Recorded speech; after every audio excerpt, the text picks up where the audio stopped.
This is Jason Yamasaki, the Chianti Classico Ambassador for British Columbia here in Canada.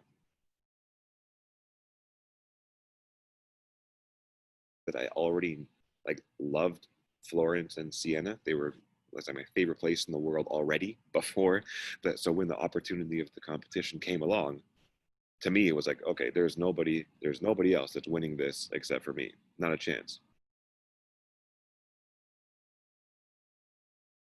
I bought the Bill Nesto book, Chianti Classico, and read through that at least a few times, and then just got into reading and discovering who are the key producers. Actually, it was a really cool exam. The first part was something I'd never done before, which was a timed online exam. So there's so many questions. Some are short, quick questions. Some are a bit longer that you have to type a bit more. So I remember distinctly doing that I'm not sure if it's still half an hour, but half an hour goes really, really fast. So it was tons of fun to do a quick, compact, rigorous exam like that. I thought I may have dropped the ball in the tasting part of it. Like once I think we had 50 or so people doing it, then we went down to 10 or so doing the tasting. And I remember, again, time was not on my side, but when they announced, hey, you have 5 minutes left, I still had 3 or 4 wines to complete at that point. So that was like, okay, no, I lost it. I lost it here. I didn't write enough. Oh my goodness, should I go back to the first 2 and change my conclusions about them? And then after that, it was I was standing up in front of a panel of members from the consortio. There was winemakers from Chianti Classico, and then a couple of other wine professionals in Vancouver. And that was my favorite part. I mean, to me, I love speaking and entertaining and talking and training. So that part where there was a lot of different kinds of questions, some technical, like what are the altitudes that are, I hope I'm not giving anything away here, but this was my exam. What are the altitudes that are permitted for Chianti Classico? Or one of the more interesting ones was, can you provide a kind of a food from this region, like a food from Vancouver with a Chianti Classico wine, and explain why you think it would work.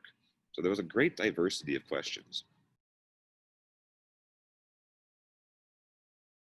Awesome question. I like this a lot because one of the things I love to say to people that are just kind of coming into the wine world or actually looking for their voice in the wine world, my favorite thing that I've got to do out of this is actually kind of declare a specialization in the wine world, because it's huge. And to me, the future of wine is actually specialization. We have enough generalists already.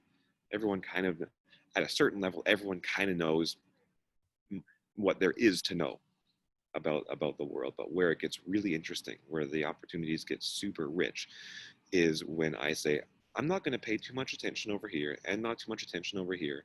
I'm going to go for this one region. And that's when the richer experiences of culture and history and exploration get to go to a level that, I don't know, I never thought was possible.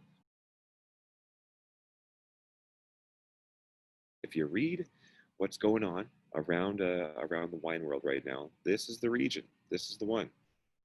It's on the verge of, well, it's always been the world-class wine region that it is. And as the region continues to evolve, it's gone from Chianti Classico as a region now to the discussion as Chianti Classico as an expression of the 7 key villages of the area. So it's like we're right in the middle of Renaissance is a bit of an overused term, but we're right in the middle of a emergence of the enthusiasm for this region. Just last year went to Florence to participate in the Chianti Classico collection.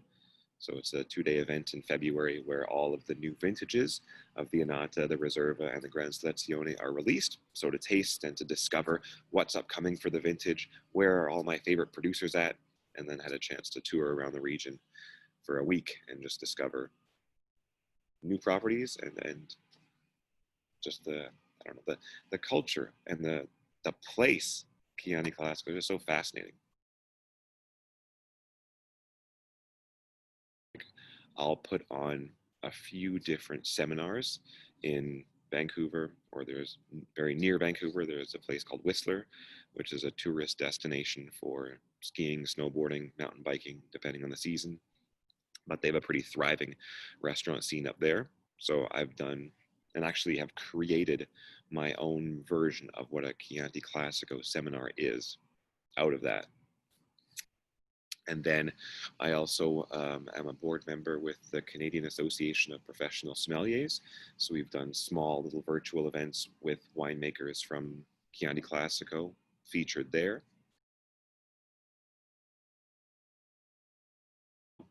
You get to be a part of what, in my opinion, will emerge as the most interesting, the most collectible, because you got to go, this wine's affordable. It's affordable, collectible wine in the world. It's your Tuesday night wine, and it's also wine that you can reliably cellar for a while and get to explore the nuance of vintage.